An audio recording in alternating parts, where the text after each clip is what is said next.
Bertemu lagi dengan Mamoy. Yuk kita lanjutkan ke halaman 38 sampai 40. Di halaman 38 ada Ayo Membaca. Judulnya Keragaman Agama di Indonesia. Yuk kita baca bersama-sama ya. Letak geografis Indonesia di antara dua samudra dan dua benua menjadikan Indonesia sebagai pusat lalu lintas perdagangan internasional. Salah satu akibatnya, terjadilah persebaran agama dari para pedagang asing yang berdagang dan singgah di Indonesia. Pada awalnya, masuk agama Hindu dan Buddha yang dibawa oleh bangsa India. Selanjutnya, datang bangsa Gujarat membawa ajaran agama Islam. Bangsa Eropa membawa ajaran agama Katolik dan Kristen, serta bangsa Cina membawa ajaran agama Konghucu. Jadi, keragaman agama telah ada sejak zaman dahulu. Dalam suasana keragaman beragama itu, setiap warga negara Indonesia dijamin haknya untuk memeluk keyakinan dan atau kepercayaan masing-masing. Di Indonesia, terdapat 6 agama yang diakui oleh negara. Keenam agama atau kepercayaan itu yaitu Islam, Katolik, Kristen, Hindu, Buddha, dan Konghucu. Pemeluk agama diwajibkan menjalankan ajaran agama masing-masing. Setiap agama memiliki tata cara beribadah, kitab suci, dan tempat ibadah yang berbeda. Negara memberikan kebebasan bagi semua pemeluk agama untuk menjalankan ibadah sesuai ajarannya masing-masing. Nah, di bagian bawah teks ada bagian Ayo Berdiskusi. Bersama teman sekelompokmu, carilah informasi-informasi berikut. 1. Nama kitab suci setiap agama di Indonesia. 2. Tempat beribadah setiap agama di Indonesia. Dan 3. Hari-hari besar pada setiap agama di Indonesia. Nah, dari ketiga poin ini dituliskan di bagan di halaman selanjutnya. Ini dia bagannya yang berada di halaman 39. Mamoy akan isi berdasarkan 6 agama yang diakui di Indonesia, yaitu Hindu, Buddha, Islam, Katolik, Kristen, dan Konghucu. Adik-adik siap-siap untuk mencatat ya. Ini dia.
Kita lanjutkan ke bagian bawahnya, ada tugas. Perhatikan kembali teks keragaman agama di Indonesia.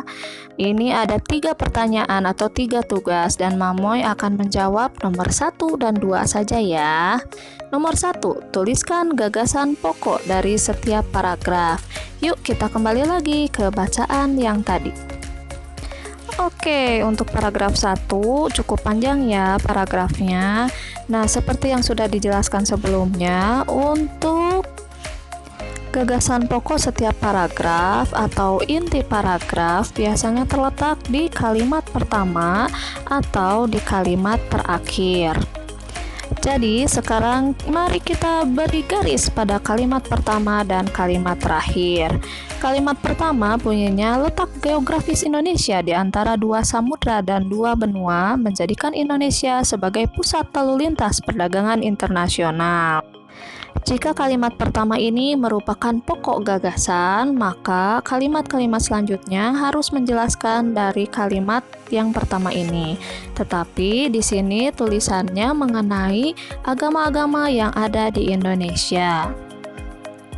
Berarti pokok pikiran utamanya bukan yang kalimat pertama ini ya. Yuk kita coba ke kalimat yang paling terakhir. Keenam agama atau kepercayaan itu yaitu Islam, Katolik, Kristen, Hindu, Buddha, dan Konghucu.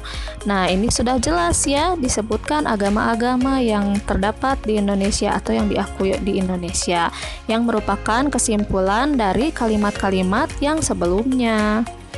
Jadi kalimat yang terakhir ini lebih mendekati jika disebut sebagai pokok pikiran atau gagasan dari paragraf yang pertama ini. Tapi tentunya kurang lengkap ya, karena di atasnya menceritakan tentang sejarah masuknya agama-agama tersebut. Sehingga kalimatnya bisa dilengkapi menjadi sejarah masuknya keenam agama atau kepercayaan yang diakui di Indonesia. Kita lanjutkan ke paragraf kedua.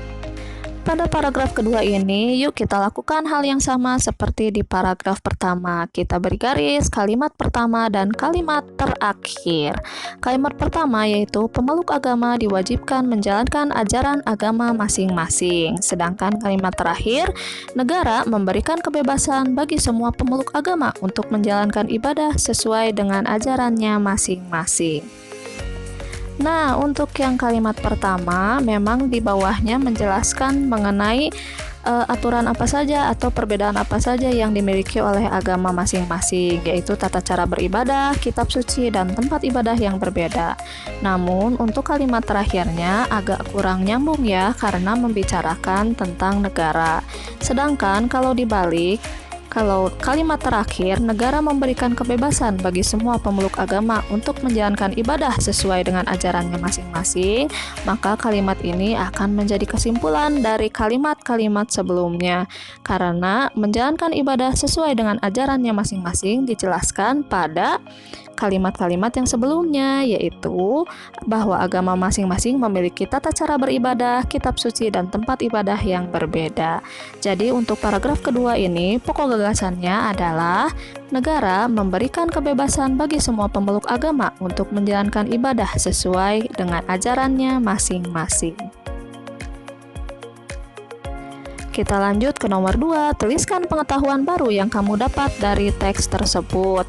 Nah, ini Mamoy tuliskan pengetahuan semuanya saja ya. Silahkan adik-adik nilai sendiri. Yang manakah yang pengetahuan yang sudah tahu sebelumnya, dengan yang manakah yang baru diketahui setelah membaca teks di atas. Silahkan dipilih sendiri ya. Siap-siap mencatat. Ini dia pengetahuan yang terdapat dari teks di atas.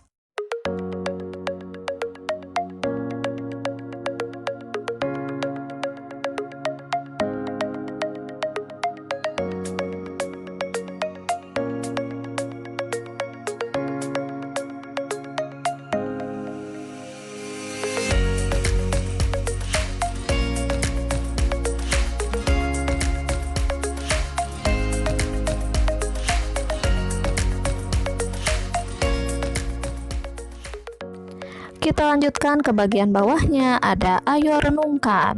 Di Indonesia terdapat keragaman agama, namun negara menjamin kebebasan setiap pemeluk agama untuk menjalankan ibadah sesuai dengan ajaran agamanya masing-masing. Apa yang kamu lakukan agar temanmu dapat menjalankan ibadah sesuai ajarannya masing-masing? Nah, silakan diisi di halaman selanjutnya. Oke, jawabannya bisa ditulis di sini ya, di halaman 40. Tindakan yang kulakukan agar temanku dapat menjalankan ibadah sesuai ajaran agamanya diantaranya adalah sebagai berikut. 1. Menghormati ajaran agamanya. 2. Tidak menghalang-halangi ketika akan beribadah. 3.